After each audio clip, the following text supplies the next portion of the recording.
BRS ఎంపీలు దుర్గం చిన్నయ్య బాధితురాలు శేషల్ నిలదీశారు. తమ ఆవేదన చెప్పేందుకు వచ్చిన శేషల్ బాధను పట్టించుకోకుండా బీఆర్ఎస్ ఎంపీలు వెళ్లిపోయారు. ఇక వాహనానికి అడ్డుగా నిలిచి నిరసన వ్యక్తం చేయగా ఎట్టకేలకు కారు దిగివచ్చి సురేష్ రెడ్డి సమాధానం చెప్పారు.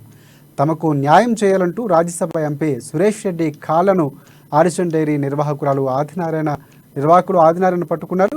దుర్గం చిన్నయ్య అనుచరుల నుంచి రోజు బెదిరింపులు, మెసేజ్లు, ఫోన్లు వస్తున్నాయంటూ సురేష్ రెడ్డి ముందు ఆవేదన వ్యక్తం చేశారు.